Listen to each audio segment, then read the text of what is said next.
y lamenta no estar hoy aquí con todos nosotros. Para presentar al conferenciante tiene la palabra doña Beatriz, la catedrática doña Beatriz González. Buenas noches. Bueno, para mí es un honor presentar a Francisco López Peña y agradezco a la Real Sociedad la oportunidad de hacerlo y a Óscar Vergasa en particular. Francisco López Peña es un economista muy peculiar. Lo conocemos, Paoli, que está ahí en primera fila, y yo, porque fuimos compañeros de curso durante toda la carrera. Y Francisco López Peña lleva estudiando economía desde aquellos tiempos. Lleva estudiando unas 4 o 5 horas diarias, para hacernos una idea, 4 o 5 horas cada día de su vida lee economía. Es doctor en economía, es interventor de Hacienda y en este momento es el delegado de Hacienda de la provincia de Pontevedra, pero antes tuvo otras muchas vidas como economista.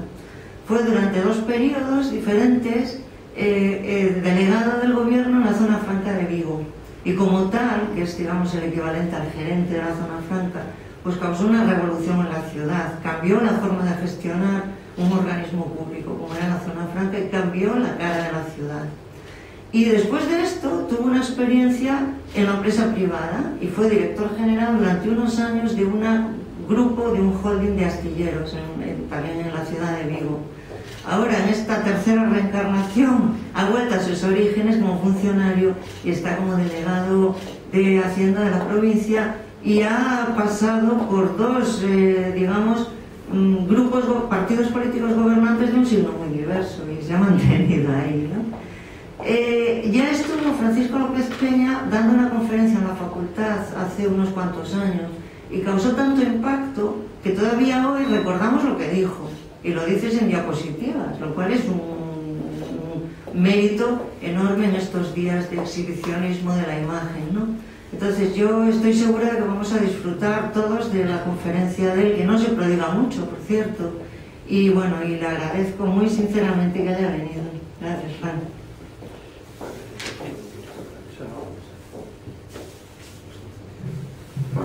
Muchas gracias a Bea por sus palabras. Como somos muy viejos amigos, hace más de 40 años, cuando estábamos en primero de facultad y nos cambiábamos los apuntes, por eso siempre sus presentaciones son excesivamente elogiosas. Bueno, entonces vamos a hablar fundamentalmente de las crisis financieras, tal y como las entendemos en los últimos 30 o 40 años, porque crisis financieras hubo durante muchísimos siglos, se remonta en la historia económica las crisis financieras, pero los últimos 40 años tienen unas características distintas, unas características especiales que luego veremos, y también de los paraísos fiscales que en el fondo tienen una causa común, que como veremos también, pero que cuando hablamos de todo esto, realmente estamos hablando de los múltiples aspectos, de los múltiples problemas que genera la globalización. Y realmente, para mí, la globalización y su malestar y sus problemas no se generan porque la economía se haya internacionalizado o que el comercio internacional haya aumentado mucho más o porque los movimientos de capitales hayan aumentado, porque a lo largo de la historia hubo momentos de una enorme internalización de la economía, como pasó, por ejemplo, a finales del XIX y principios del siglo XX, cuando había unos enormes recursos financieros y humanos que se iban de los países europeos hacia las colonias, y eso, en relación al PIB del momento, tuvo una repercusión o significaba una cifra muy superior a la que significa hoy en día. Para mí el hecho distinto en este proceso de globalización que tiene el mundo desde el principio de los tiempos es que ahora hay un importantísimo déficit institucional a nivel internacional. Aparecen unos nuevos problemas que las instituciones que teníamos, que eran los estados, no son capaces de abordar. Entonces, básicamente lo que estamos sufriendo permanentemente es un déficit de institucionalización, un déficit institucional, ¿no? Entonces, durante muchos siglos, posiblemente 7 o 8 siglos, la institución por excelencia que proveía bienes públicos eran los estados, ¿no? Los estados, el Estado comienza como institución en la Baja Edad Media para dar protección al comercio de largas distancias, como una alianza entre las monarquías y los comerciantes o las burguesías urbanas, y desde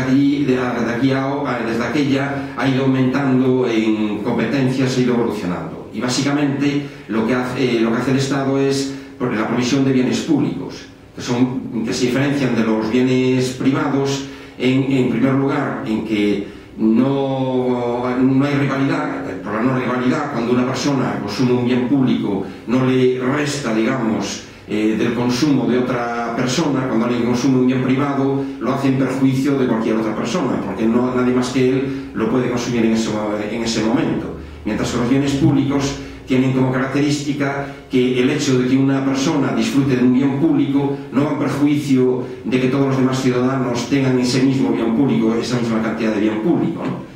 Y pues, la segunda característica es la no exclusión, porque no hay manera de evitar que todos los ciudadanos disfruten de ese bien público. Entonces, así como un bien privado se vende en el mercado y el propietario es la única persona que puede disfrutar de él, los bienes públicos no se venden en el mercado, se ofrecen, digamos, a los ciudadanos, y aunque quisiéramos impedir que un ciudadano no disfrutara de él, por ejemplo, si ponemos un sistema defensivo en un país, se beneficia de la defensa de ese país todos sus ciudadanos. No podemos impedir que alguien no esté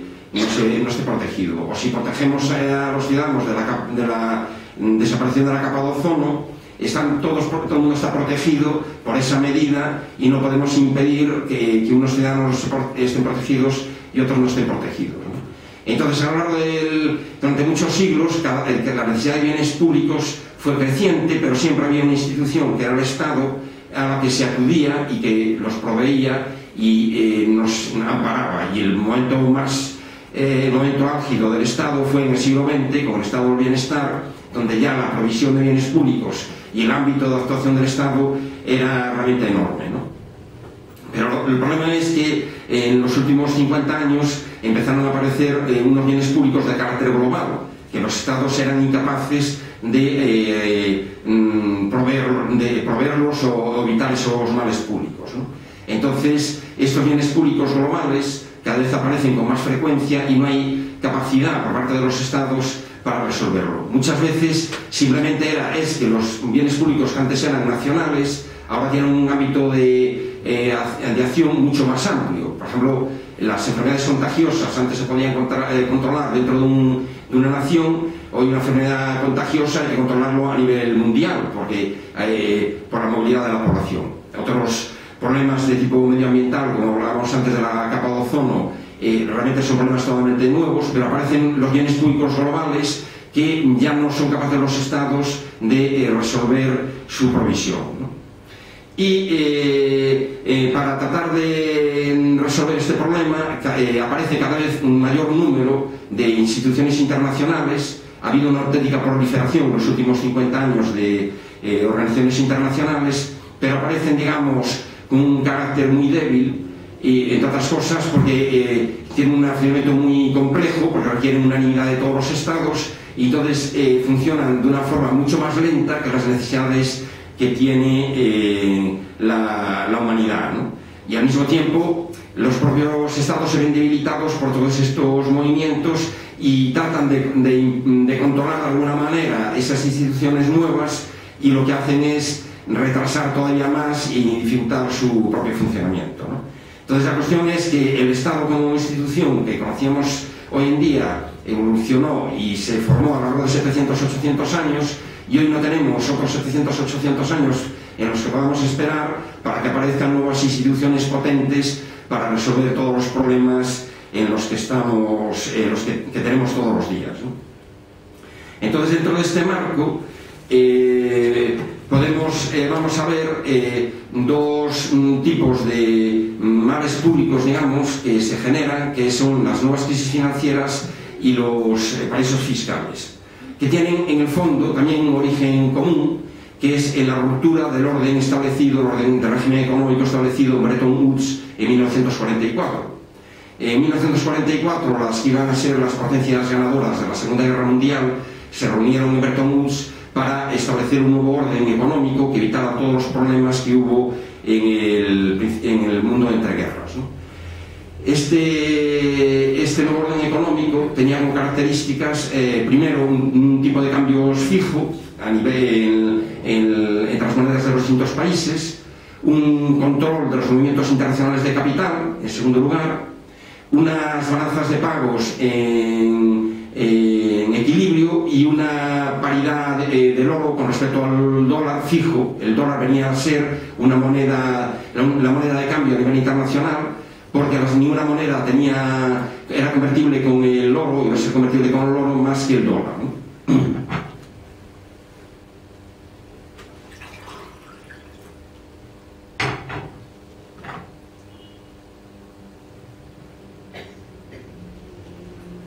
Entonces,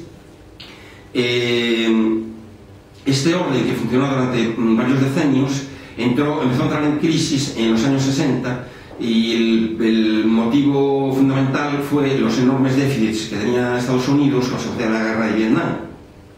Esto obligó en el año 1971 al presidente Nixon a devaluar la moneda y de facto suspender la paridad fija del dólar con el oro, y dejó flotar la moneda, ¿no? A partir de ahí empezaron a aparecer un sistema de cambios flotantes en otros muchos países, y realmente hay un amplio abanico de posibilidades a nivel internacional. En general, los países desarrollados adoptaron tipos de cambio flotantes, otros países mantuvieron la paridad fija con el dólar, otros tipos de cambio fijos que se denominaban blandos, que permitían cierta fluctuación. Apareció un abanico de posibilidades, pero básicamente entre los grandes países las monedas comenzaron a flotar, ¿no? Entonces fue el primer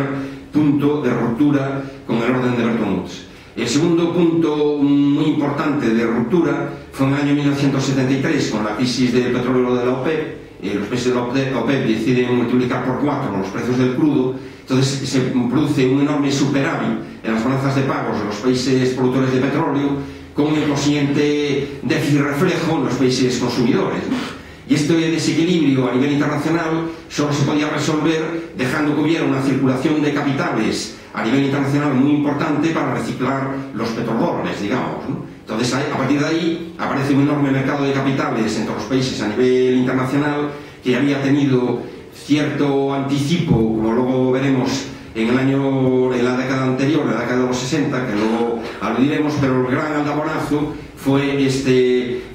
crisis del petróleo del 73, y que luego a partir de ahí se agudiza con los superávits de Japón, los superávits de China, pero todavía hoy, aunque se habla del superávit de China y de algunos países asiáticos, el superávit de los países productores de petróleo es infinitamente superior. Lo que pasa es que no quedan reflejados en las cuentas de los bancos centrales, porque quedan los fondos de los procedentes de petróleo quedan por ahí diluidos en muchos fondos privados en el extranjero, y no somos tan conscientes de ese problema como con el superávit chino, ¿no? Entonces, a partir de ahí aparecen unos movimientos internacionales de capitales muy potentes, muy importantes, y como consecuencia de todo esto, de no control de los movimientos de capitales, de grandes movimientos internacionales de capitales y fluctuación de las monedas, aparece una nueva modalidad de crisis financieras que van a ser mucho más profundas que las que había hasta ese momento, que van a suceder con mucha mayor frecuencia, y además van a tener un efecto contagio entre los distintos países muy superior a lo que estaba pasando hasta ese momento, ¿no? Entonces, no sé si os acordaréis, en el año 1982 México entró en suspensión de pagos, que ocasionó una crisis financiera enorme en toda Latinoamérica, de la que solo se salvó Chile, Colombia y Costa Rica, y el resto de los países latinoamericanos entraron en una serie de crisis en cadena, ¿no? En el año 92, también quizá os acordéis que Finlandia devaluó la moneda y se salió del sistema monetario europeo, hubo una enorme convulsión financiera en toda Europa, la peseta se había devaluado en aquel momento y un enorme reajuste de todas las monedas en toda Europa. Y vivimos en una enorme convulsión financiera también en este momento, ¿no? En el año 94 también México devaluó el peso y tuvo una enorme repercusión, sobre todo en Brasil y en Argentina, y en Argentina luego continuó hasta llegar al corralito y todos los problemas posteriores, ¿no? Y en el año 97 también hubo una crisis muy importante en el sudeste asiático, consecuencia de la devaluación de la moneda de Tailandia, que arrasó también a Indonesia, a Malasia, a Corea y a Filipinas, ¿no? O sea que son crisis encadenadas, y ese encadenamiento viene motivado porque en principio todos esos países cubrían sus desequilibrios de las balanzas de pagos con movimientos de capitales a corto plazo. Entonces, en un momento determinado, alguno de estos países no puede hacer frente a sus obligaciones, se genera un pánico entre los países acreedores, que normalmente los acreedores son comunes a todos ellos, retiran súbitamente los capitales de todos estos países y se produce una crisis en cadena y como unas fichas de dominó en toda esa serie de países afectados, ¿no? Esto realmente guarda bastantes paralelismos y similitudes con las crisis bancarias que había a finales del siglo XIX, que cuando no existían los bancos centrales, los bancos tienen dinero, cogen dinero a corto plazo y lo prestan a medio o largo plazo. Entonces, si en algún momento surge el pánico y creían que un banco no era solvente o porque realmente no hizo frente a una de sus obligaciones, todos los depositantes en ese banco empezaban a acudir en masa a retirar su dinero en ese y en otros bancos, y se producían unas corridas bancarias tremendas, unas crisis bancarias también que tenían un efecto similar al que estamos hablando ahora entre los países, ¿no? Para resolver este problema se crean los bancos centrales que actúan de prestamistas de última instancia y hacen de colchón y evitan que bancos que en principio no deberían de estar en quiebra por un problema de tesorería a corto plazo no desencadenen una crisis de este calibre, ¿no? El problema es que a nivel internacional no hay una institución que cubra este mismo papel que ya tienen los bancos centrales de prestamistas de última instancia dentro de los países, y esta falta y este déficit institucional genera todas estas crisis financieras de las que estamos hablando, ¿no? En Bretton Woods se creó el Fondo Monetario Internacional como institución, pero tiene unas funciones muy limitadas y primero no puede actuar con carácter preventivo, y después no hay no se puede hablar de un sistema de quiebras dentro de los países como pasa dentro de las sociedades privadas, porque en un país no se puede vender, no se pueden vender los activos de un país, ¿no?, por parte del resto de los países, ¿no? Y luego cualquier decisión del Fondo Monetario Internacional y aportación de fondos tiene que ser decidido por un grupo de países que gestionan el fondo y tienen que negociarlo con los países deudores. Entonces esto es un proceso lento y por tanto bastante complejo, y se tarda tiempo en resolver este tipo de crisis, y por lo cual no hace más que empeorar la situación y hacerla más grave, ¿no?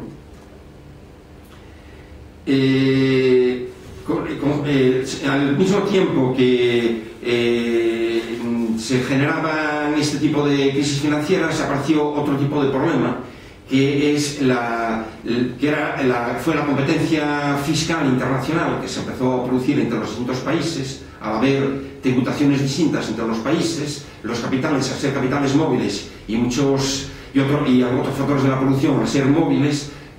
se podían radicar en los lugares, en los territorios donde tenía una tributación más favorable, ¿no? Entonces se empezó a generar una enorme competencia fiscal internacional, y de hecho en los últimos 30 años en las estadísticas de la OCDE podemos ver cómo en el impuesto sobre la renta de los países desarrollados hay una continua disminución de los tipos marginales más altos, hay una disminución de los tipos del impuesto sobre sociedades, hay una disminución de los tipos de los gravámenes sobre las rentas del capital. Entonces los países, en consecuencia de todo esto, empezaron a gravar más todos los elementos fijos, digamos, las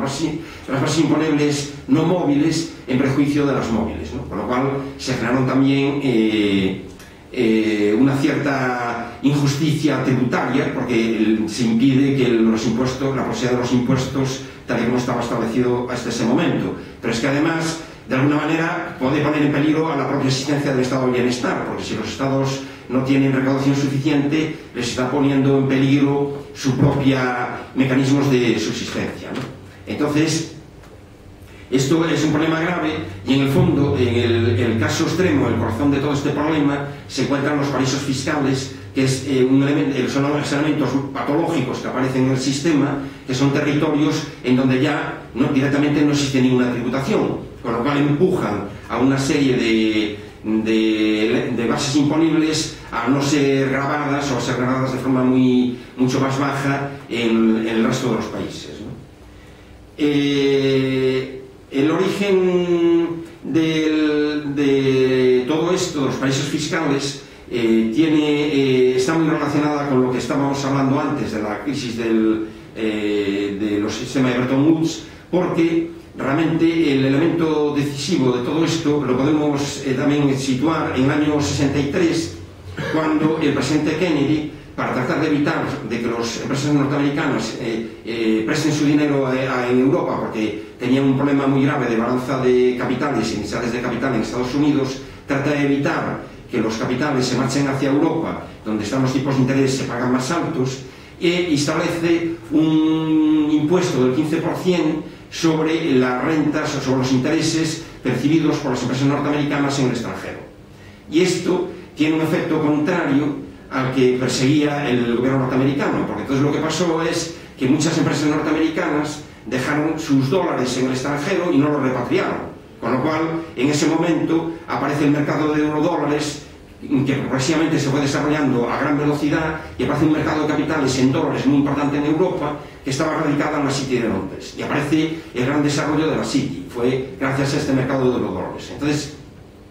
el gobierno inglés trata de aprovechar al máximo las ventajas que le da este mercado privado de dólares y empieza a desregular el mercado financiero cada vez más y dar una tributación cada vez más favorable a los mercados de capitales. Y de hecho, en muchos casos podemos decir que prácticamente no son gravados en el propio Reino Unido, y por ejemplo, todavía hoy las personas que viven en el Reino Unido y que se consideran que no residentes porque son procedentes de otro país, no pagan nada por las rentas de capital obtenidas en el Reino Unido, ¿no? Entonces es lo que se llama la figura del turista permanente, que está allí viviendo todo el año, pero tiene un régimen fiscal enormemente favorable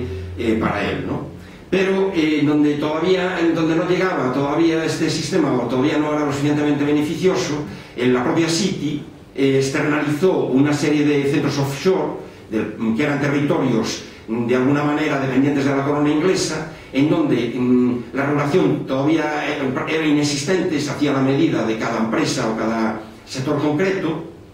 y no había absolutamente ninguna tributación. Entonces ahí aparecen las Islas del Canal, Man, Jersey, Guernsey, luego otros territorios próximos a Estados Unidos para cubrir el mercado norteamericano, como son las Islas Caimán, las Islas Vírgenes Británicas, las Islas Bermudas, y esto además se hace con una figura jurídica bastante peculiar, porque son territorios que el Reino Unido considera independientes, que les da la independencia, pero conserva la política exterior y la política de defensa, que se considera que son competencia del Reino Unido, y son territorios de la corona, digamos, británica, ¿no? Con lo cual, todo lo que hagan ellos en materia de fiscalidad considera el Reino Unido que es competencia de otro país y que no son ellos los responsables, ¿no? O sea que todo esto se enmascara de una forma un poco extraña, ¿no? Pero que en el fondo todos ellos son centros offshore totalmente instrumentales, porque prácticamente tienen teóricamente un enorme movimiento financiero, pero con muy poca repercusión práctica. Porque, por poner un ejemplo, la City de Londres, que es el primer centro financiero mundial, se calcula que trabajan allí 1 millón de personas. En las Islas Caimán, que se considera el 5º centro financiero mundial,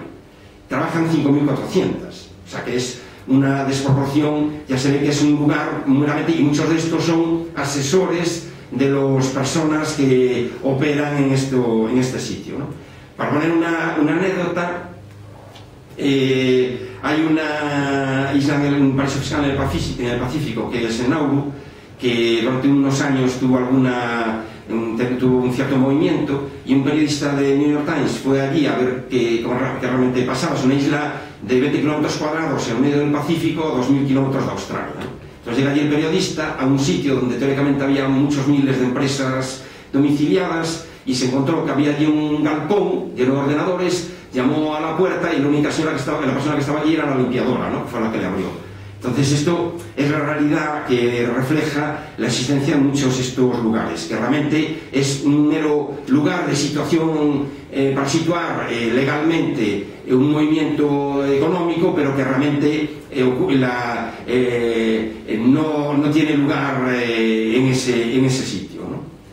Luego, por otro lado, hubo otros elementos que contribuyeron bastante a su desarrollo. Un elemento muy importante es el desarrollo de las empresas multinacionales, que también es otro fenómeno importantísimo de la segunda mitad del siglo XX.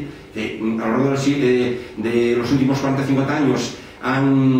se han desarrollado un número y en potencialidad, hasta el extremo que más de la mitad del comercio mundial se desarrolla a través de ellos, ¿no? Y las empresas multinacionales utilizan los paraísos fiscales para localizar determinadas operaciones que a ellos les interesa por tener una fiscalidad más favorable, ¿no? Y tienen filiales radicadas ahí, ¿no?